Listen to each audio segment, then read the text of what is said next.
This is Life Lesson 64, Practicing Gratitude. This is one of the most underrated things I think that people probably don't do. Very few people I know actually practice gratitude, because I think once we stop and when we look around what we can be grateful for, you'll be surprised at how much you have in your life or what's great in your life. And it's not until you look that sometimes you're not aware of it. It's a simple process, really, and it takes a bit of practice because you don't always see the things you have to be grateful for, especially when things are tough or things aren't, if your life is in a bit of a mess or there's a lot going on. It's difficult sometimes to hold that feeling of gratitude. But when you do it regularly, then you realize actually some of the simplest little things you can be grateful for. You know, you can be grateful for being alive. You can be grateful for the love of your family. You can be grateful for the fact that we live in such a wonderful place. Because a lot of people don't see that we live in a great place. We live in a time in history where we've never had it so good.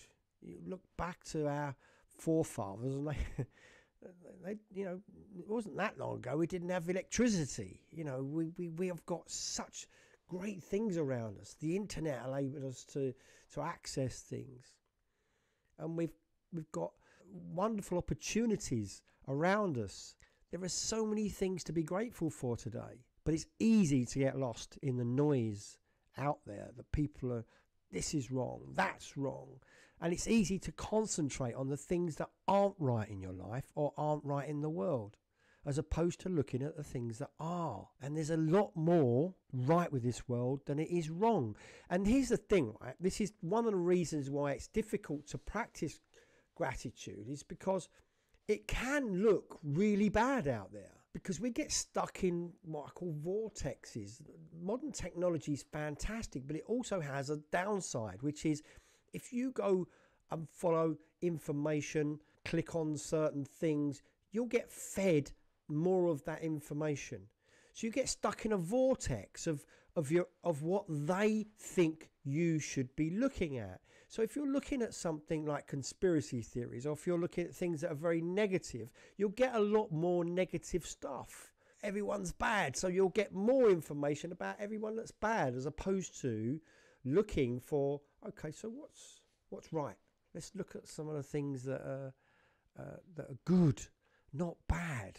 But it does take practice, I can assure you. I'm very, very diligent to things coming into my mind, because I am acutely aware that unless I take control of what I want to look at, I'll get served up information that might not be correct and accurate, or would be a very skew-whiff view of the world. I've got a choice. I can search for different things.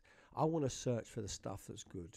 If you look for something to be grateful for, you will find it, but you have to look. And you do have to be disciplined to do this. Sometimes it's hard, right? And I can assure you, I've been there. When you've really extreme adverse things happen to you, it's very difficult to be grateful for anything if it's consuming you at that moment in time. Someone's pissing you off, right? It's difficult to see or be grateful for things if things are really on top of you. But it's having that discipline and saying, no, I'm going to have a look. Practice it daily. What am I grateful for today?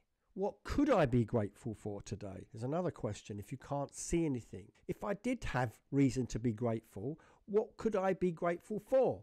It's reframing the question in a way where you're going to start to look for answers. If you don't get bothered by your neighbours, there's no aggravation. You can be grateful for that. You haven't got any neighbours that are causing you grief. So if there's no friction in your life, that's where you need to look for the gratitude, because that's usually where things are okay. We notice the emotional friction in our lives. That's obvious. Comes up. Look in the opposite direction. So I understand this is difficult sometimes. It's not always easy, but I ask you to give it a go, because you'll probably find a lot more things to be grateful for than you first realise. And then when you start to be grateful, that will trigger a certain fulfillment in your life. And by doing this puts a base foundation in for you to build on. And that foundation is worth building upon. But you've got to start somewhere. You've got to get off the merry-go-round, so to speak. But once you practice this, you will not regret it. So until next time.